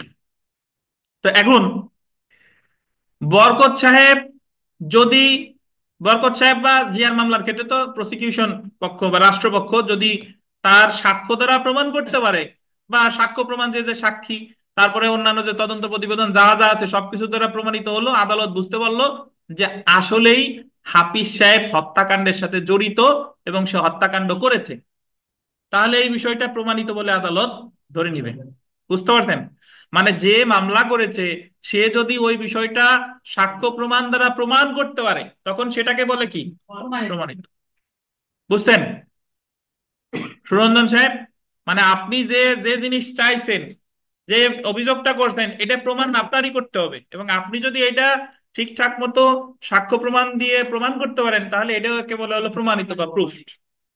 আচ্ছা, এখন আসেন যে ভুল বলে প্রমাণিত বা ডিসপ্রুভড কাকে বলে। সেম উদাহরণ দেখেন, শামীম দাবি করছে যে হত্যাকাণ্ডটার সাথে হাফিজ জড়িত, হাফিজ হত্যাকারীদের সাথে ছিল, মানে হাফিজও হত্যার সহায়তাকারী। কিন্তু শামীম যে সাক্ষ্য প্রমাণ দিছে, মানে সেটা ছাড়াও ওই হাফিজ এসে বললো যে আমি হলো ঘটনার দিন গোপালগঞ্জে ছিলাম না, আমি ছিলাম কলকাতাতে, চিকিৎসাধীন ছিলাম, এই মর্মে এই যে দেখেন ইওরনামার কাগজপত্র বা যা যা প্রমাণ করার দরকার ছিল হাফিজের তরফ থেকে হাফিজ সবকিছু কি করছে, এবং আদালত ধরে নিছে আসলে ঘটনার দিন হাফিজ ছিল না। তাহলে এই ক্ষেত্রে অভিযোগ করছিল শামীম যে হাফিজ হত্যাকাণ্ডের সাথে জড়িত, বাট শামীম এটা প্রমাণ করতে পারে নাই, তাহলে এটা হয়েছে কি? প্রমাণিত। ভুল বলে প্রমাণিত, ডিসপ্রুভড। বুঝতে পারছেন? তাহলে আপনি যখন প্রমাণ করছেন তাহলে তো আপনি যা দাবি করছেন সেটা প্রমাণ করতে পারছেন। আর ভুল বলে প্রমাণিত মানে হলো আপনি যা প্রমাণ করছেন সেটা ভুল হয়ে গেছে, আপনি ওটা প্রমাণ করতে পারেন নাই, অন্য কিছু ঘটে গেছে। বুঝতে পারছেন? এটা হলো ভুল বলে প্রমাণিত। এখন প্রমাণিত নয়, নট প্রুফড আসলে কাকে বলে?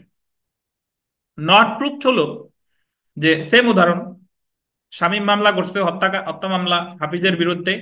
শামীম যে সাক্ষ্য দিছে, ধরেন হাফিজ ওই অন্য জায়গা ছিল, এই এই দাবি সে করে নাই, কিন্তু শামীম যে সাক্ষ্য দিছে সেই সাক্ষ্যের মাধ্যমে পরিষ্কার না যে হাফিজ আসলে এই হত্যাকাণ্ডটা করেছে।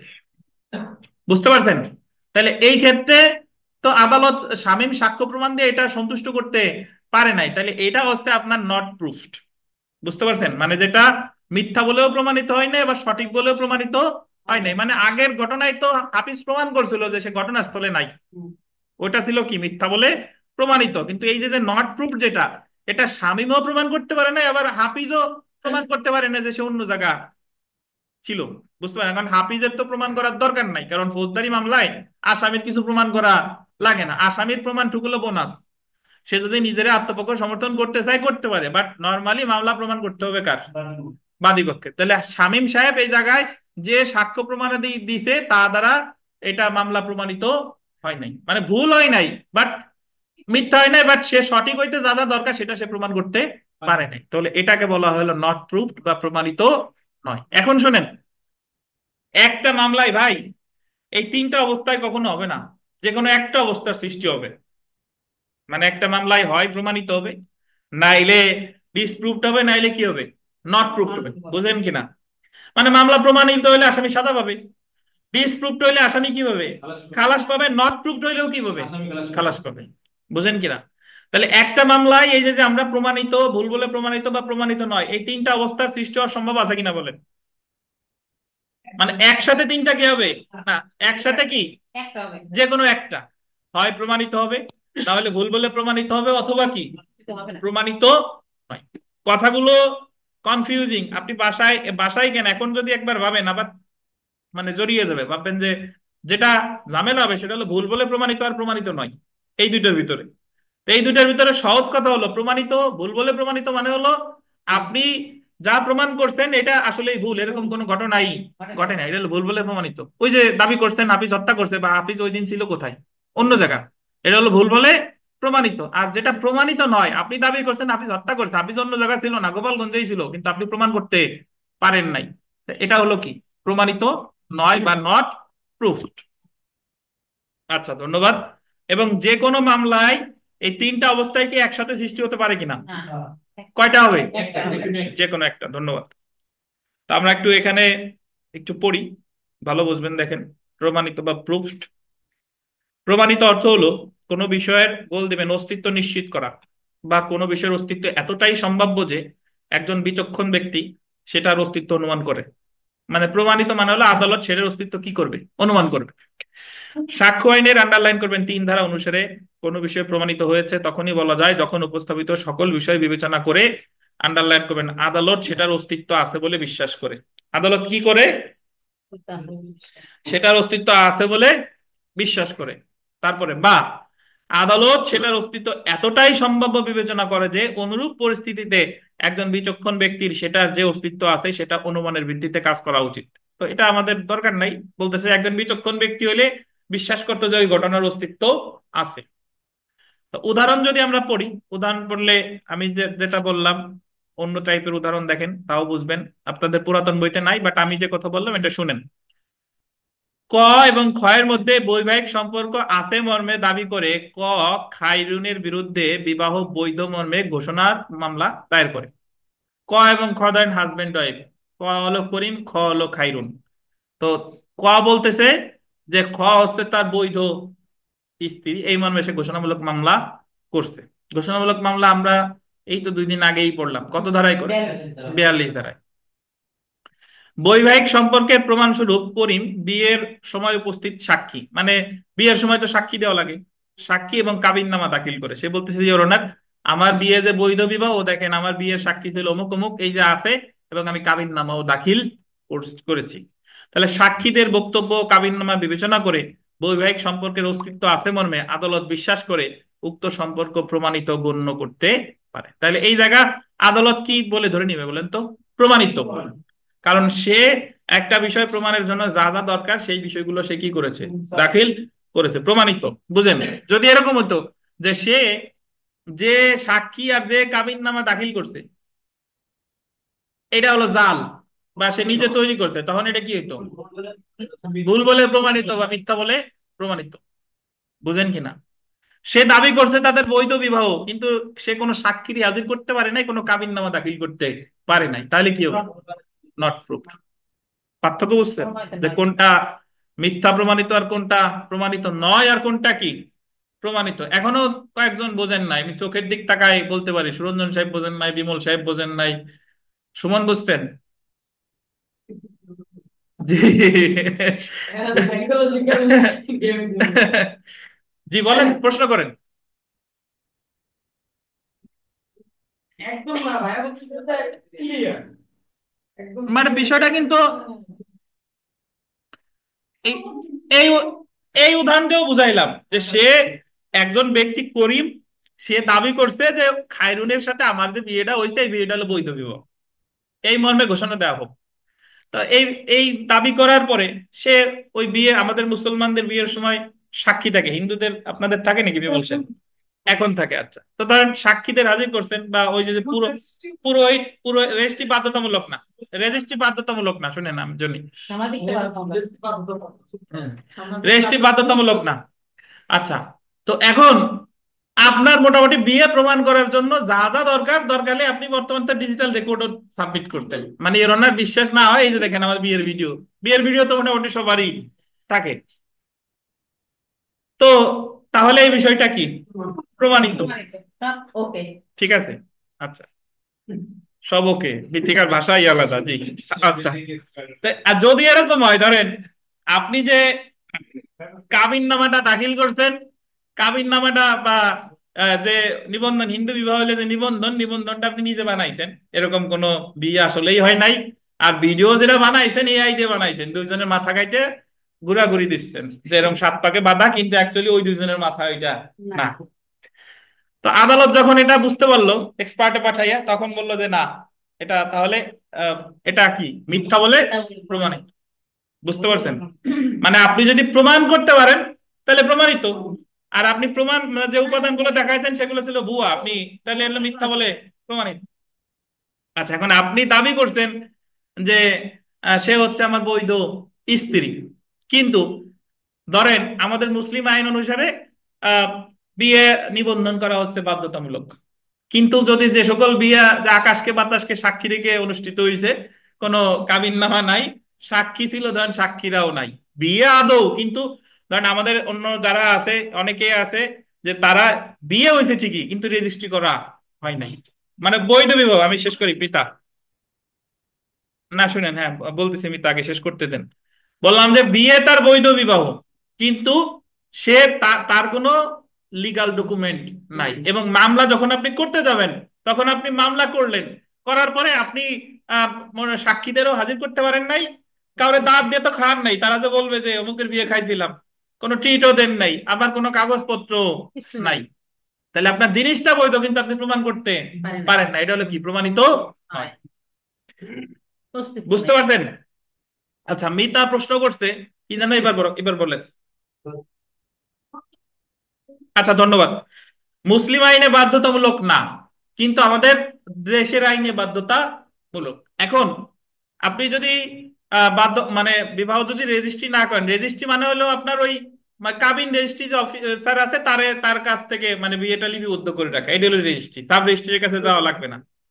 তো বিবাহ রেজিস্ট্রি না করলে যে সমস্যাটার সম্মুখীন আপনি হবেন সেটা হলো যে আপনি ভবিষ্যতে দেখা গেলো যে তার বিরুদ্ধে আপনি যৌতুকের মামলা করবেন, সে যৌতুক চাইছে, তো যৌতুকের মামলা করলে তো আদালত কি চাই, কাবিননামা চাই।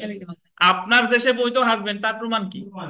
আপনি যে ভরণ পোষণ যাচ্ছেন, প্রমাণ কি? বুঝতে পারছেন? তাহলে আপনি রেজিস্ট্রি নাই করতে পারেন, বাট ভবিষ্যতে আপনি এটা থেকে যদি কোনো সমস্যার উৎপত্তি হয় আপনি কোনো প্রতিকার পাবেন না।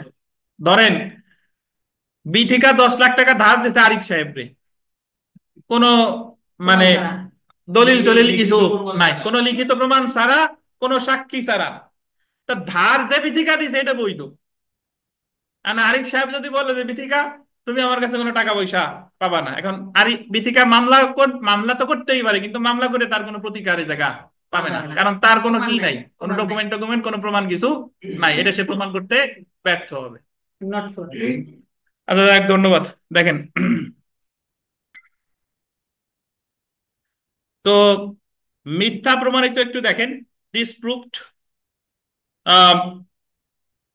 কোন বিষয় মিথ্যা প্রমাণিত হয়েছে তখনই বলা যায় যখন উপস্থাপিত সকল বিষয় বিবেচনা করে, এই যে দেখেন, আদালত সেটার অস্তিত্ব বিশ্বাস করে না, আদালত সেটার অস্তিত্ব নেই বলে এতটাই সম্ভাব্য বিবেচনা করে যে অনুরূপ পরিস্থিতিতে একজন বিচক্ষণ ব্যক্তির সেটার যে অস্তিত্ব নেই এমন অনুমানের ভিত্তিতে কাজ করা উচিত। এবং আদালত বলতেছে যে একজন বিচক্ষণ ব্যক্তি যদি থাকতো সে এমন অনুমান করেই কাজটা করতো, সেও ভাবতো যে এরকম কোনো ঘটনার অস্তিত্ব নাই। আমাদের এই জায়গায় বিচক্ষণ কে আছেন?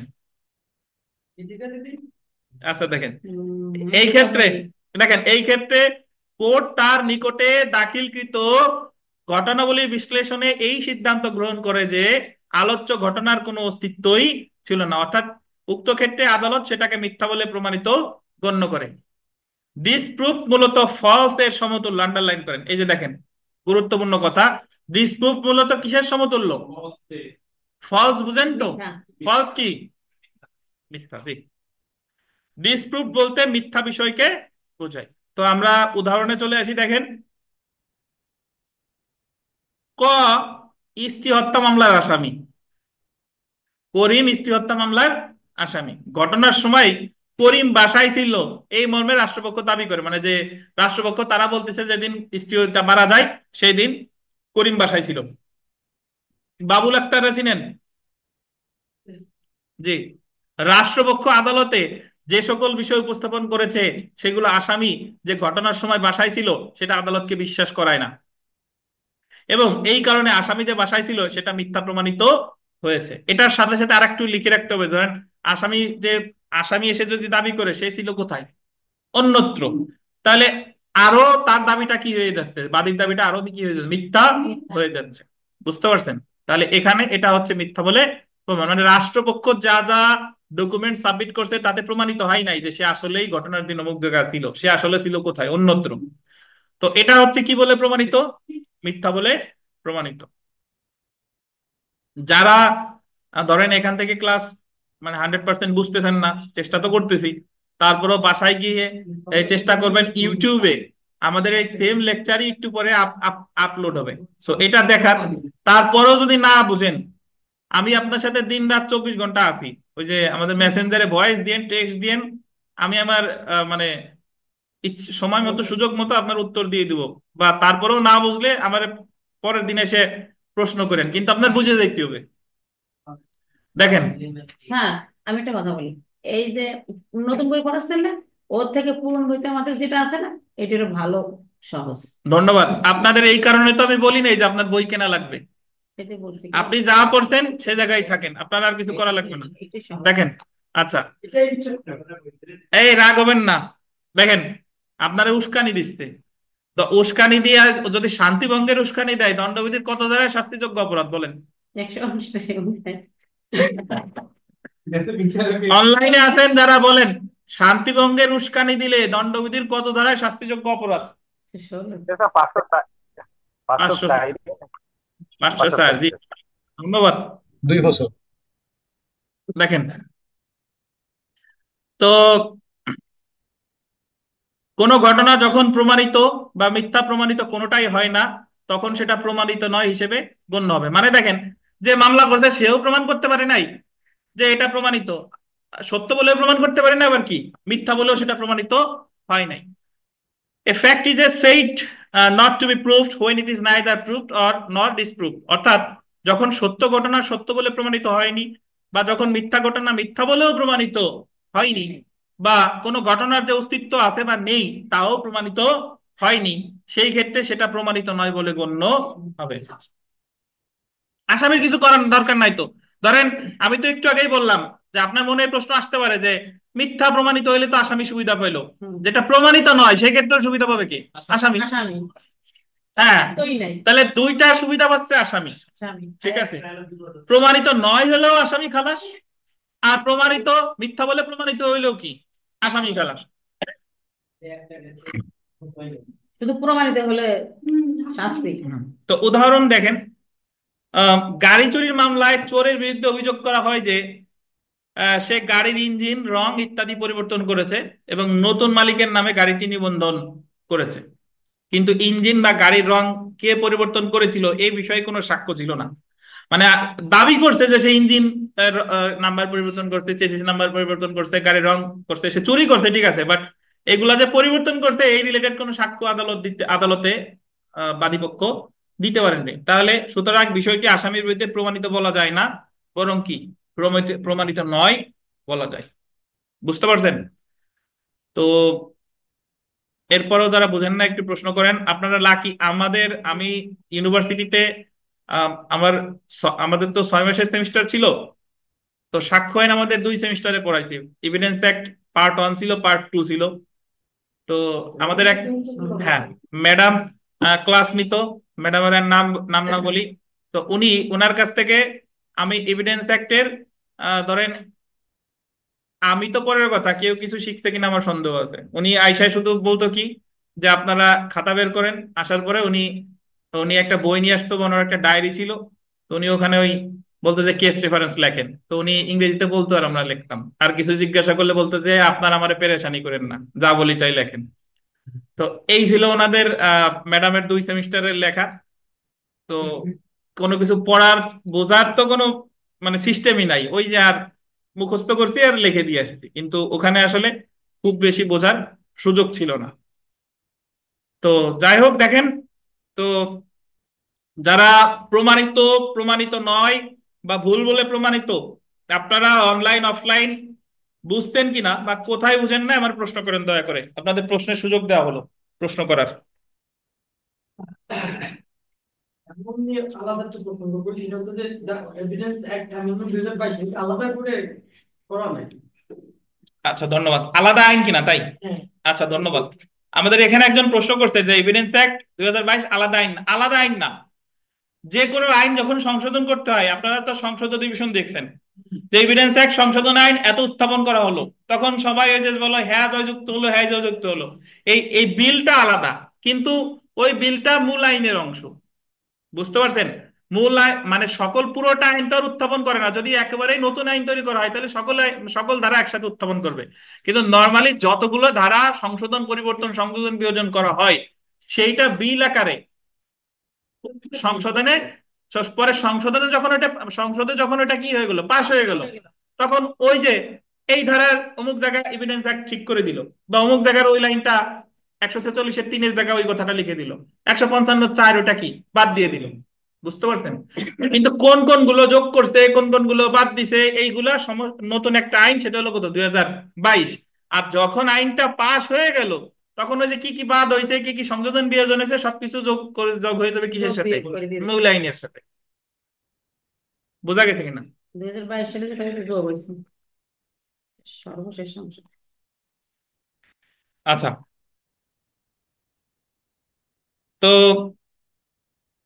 এখানে আমাদের সেলফ প্র্যাকটিসের 3 নম্বর প্রশ্নটা একটু যদি দেখি, এভিডেন্স অ্যামেন্ডমেন্ট অ্যাক্ট 2022 দ্বারা নিম্নলিখিত কোনটি দলিলের অন্তর্ভুক্ত করা হয়েছে?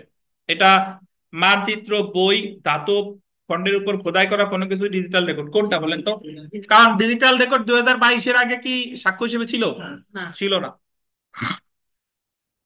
তো তারপরে দেখেন যে দ্য এভিডেন্স অ্যাক্ট 1872-এর অধীন আদালত, কোর্ট বলতে অন্তর্ভুক্ত হবে না, কে হবে না? সকল বিচারক, সকল ম্যাজিস্ট্রেট, সাক্ষ্য নিতে আইনগত ক্ষমতা সম্পন্ন সকল ব্যক্তি, সালিসকারী, কে হবে না বলেন তো? সালিসকারী। সালিসকারী, ধন্যবাদ।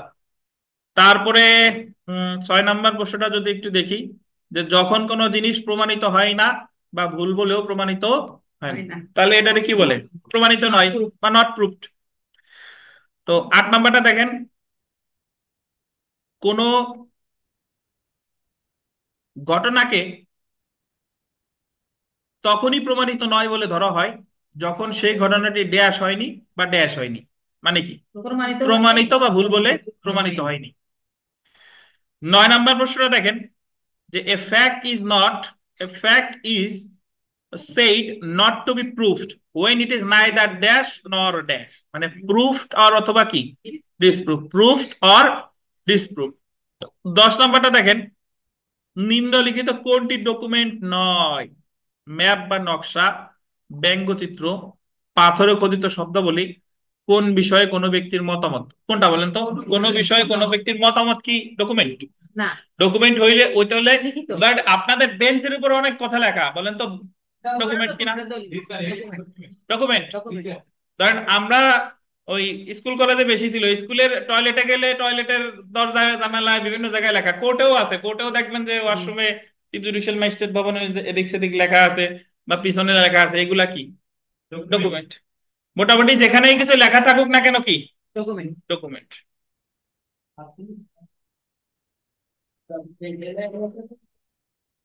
বলেন ভাই।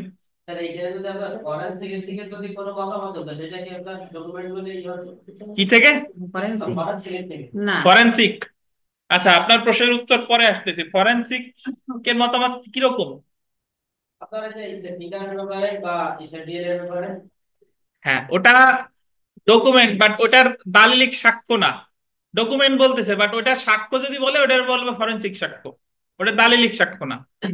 আগে 2022-এর আগে ফরেনসিক সাক্ষ্যের কোনো অস্তিত্ব মানে আমাদের সাক্ষ্য আইনে ছিল না। এই যে একটু পরে আসতেছি, ফরেনসিক সাক্ষ্য দালিলিক সাক্ষ্য না, ডিজিটাল রেকর্ড দালিলিক সাক্ষ্য। আচ্ছা, এই যে আমরা সাক্ষ্যের প্রকারভেদে আসি, প্রকারভেদ করলেই বুঝবেন। দেখেন, সাক্ষ্যের প্রকারভেদ করে আমরা শেষ করব। দেখেন, আজকের আগে আসি যে সাক্ষ্য এবং সাক্ষ্যের প্রকারভেদ। তো আমরা জানি, যদি আপনাকে পরীক্ষায় প্রশ্ন আসে যে সাক্ষ্যর সংজ্ঞা দিছে সাক্ষ্য আইনের কত দাঁড়ায়, শিওর? কারণ সাক্ষ্য আইনের সকল সংজ্ঞা দিছে কয় দাঁড়ায়? 3 দাঁড়ায়। ধন্যবাদ। সাক্ষ্য এবং সাক্ষ্যের প্রকারভেদ, এভিডেন্স এন্ড ইটস ক্লাসিফিকেশনস। প্রথমে দেখেন, আপনাদের পুরাতন বই যাদের আছে বা 2000 বই, তো আমাদের আসলে ওটা 2022-এর আগে। আগে সাক্ষ্য ছিল 2 প্রকার, মৌখিক সাক্ষ্য আর দালিলিক সাক্ষ্য। আর এখন সাক্ষ্য হচ্ছে 3 প্রকার। এই যে দেখেন, মৌখিক সাক্ষ্য ওরাল এভিডেন্স, দালিলিক সাক্ষ্য ডকুমেন্টারি এভিডেন্স, শরীর সম্বন্ধনীয় বা ফরেনসিক সাক্ষ্য ফিজিক্যাল আর ফরেনসিক এভিডেন্স। কত দ্বারা? কত? 45 না, 3 দ্বারা। ঠিক আছে। তারপরে মৌখিক সাক্ষ্য, তারপরে কি বলেন দালিলিক সাক্ষ্য, আর একটা কি? তো এখন যদি পরীক্ষায় প্রশ্ন আসে যে সাক্ষ্য কত প্রকার? 3 প্রকার। ধন্যবাদ। এখন এই বিমল সাহেব লিখছেন? জি। মৌখিক সাক্ষ্যের নিচে দেখেন, মৌখিক সাক্ষ্য 2 প্রকার। দেখেন, একটা হলো প্রত্যক্ষ সাক্ষ্য, আর একটা হচ্ছে কি? তো এটা আমরা পড়বো সামনে, বিস্তারিত, সমস্যা নাই। তারপরে দেখেন, দালিলিক সাক্ষ্য 2 প্রকার, একটা হচ্ছে প্রাথমিক সাক্ষ্য আর একটা কি? মাধ্যমিক সাক্ষ্য। নেক্সট ক্লাসে বিস্তারিত পড়বো। ফরেনসিক সাক্ষ্যের কোনো প্রকারভেদ নাই। এছাড়াও স্বাক্ষরে আরো দুই ভাগে ভাগ করা যায়, একটা হচ্ছে আপনার পারিপার্শ্বিক বা অবস্থাগত সাক্ষ্য, আর একটা হলো সর্বোত্তম সাক্ষ্য বা বেস্ট এভিডেন্স। তো আপাতত আপনার যেটা মনে রাখা দরকার সেটা হলো যে সাক্ষ্য কত প্রকার? তিন তিন প্রকার। প্রকার। ধন্যবাদ। তো সাক্ষ্য আইনে তিন ধারায় সাক্ষ্যকে সংজ্ঞায়িত করা হয়েছে। তিন ধারায় তিন প্রকারের সাক্ষ্য, যথা মৌখিক সাক্ষ্য, দালিলিক সাক্ষ্য, ফরেনসিক সাক্ষ্য উল্লেখ আছে। মৌখিক সাক্ষ্য সম্পর্কে আন্ডারলাইন করবেন, 59 থেকে 60 ধারা পর্যন্ত আলোচনা করা হয়েছে।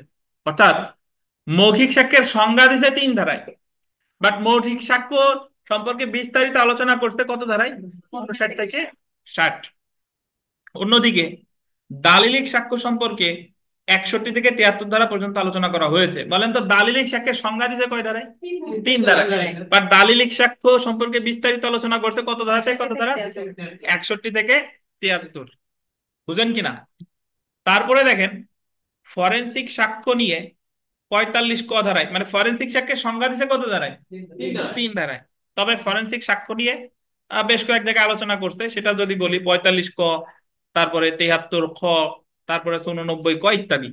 মনে না রাখলেও চলবে, জাস্ট এতটুকু মনে রাখেন যে মৌখিক সাক্ষ্য, দালিলিক সাক্ষ্য, ফরেনসিক সাক্ষ্য এগুলোর সংজ্ঞা দিছে কত ধারায়? তিন ধারায়। বাট মৌখিক সাক্ষ্য সম্পর্কে বিস্তারিত আলোচনা করছে 59 থেকে 60। দালিলিক সাক্ষ্য সম্পর্কে 61 থেকে 73, এবং ফরেনসিক সাক্ষ্য বেশ কয়েকটা ধারায় আছে।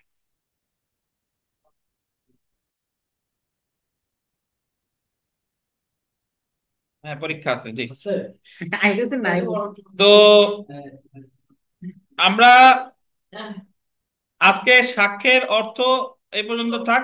আমরা আগামী দিন ইনশাল্লাহ সাক্ষ্যের অর্থ থেকে পড়া শুরু করব। আজকে একটু কমই পড়লাম। আর আগামী দিন আপনাদের সাক্ষ্য আইনের দ্বিতীয় ক্লাস কেউ মিস করবেন না। একজন প্রশ্ন করছেন, স্যার অভিমত সাক্ষ্য বলে একটা টার্ম করেছিলাম 45 ধারা, ওটা কি এই চার্টে আসবে না? ওটা পরের বিষয়। অভিমত সাক্ষ্য, কোন অভিমত সাক্ষ্য যেটা, সেটা সাক্ষ্য মোটামুটি তিন প্রকার: মৌখিক সাক্ষ্য, দালিলিক সাক্ষ্য, আর একটা কি? ফরেনসিক সাক্ষ্য। কারণ অভিমত সাক্ষ্য এক্সপার্ট যদি কোনো সাক্ষ্য দেয়, এক্সপার্ট যদি হাতের লেখা বিষয়ে সাক্ষ্য দেয়, তাহলে সেটা ওই 45 ধারা যেগুলা পড়তেছে, ফরেনসিকে বললে ফরেনসিক, দালিলিকে বললে দালিলিক, সেটা হলো পরের কথা। ওটা হয় দালিলিক হবে, নাইলে ফরেনসিক হবে। তো ঠিক আছে, আজকে এখন পরীক্ষা অনুষ্ঠিত হবে। যদি আপনাদের কোনো প্রশ্ন থাকে জিজ্ঞাসা করতে পারেন, না হলে আমরা সরাসরি পরীক্ষায় চলে যাব। আচ্ছা দিদি আপনার কোয়া জিজ্ঞাসা করেন। ঠিক আছে, ধন্যবাদ। পরীক্ষায় চলে আসি।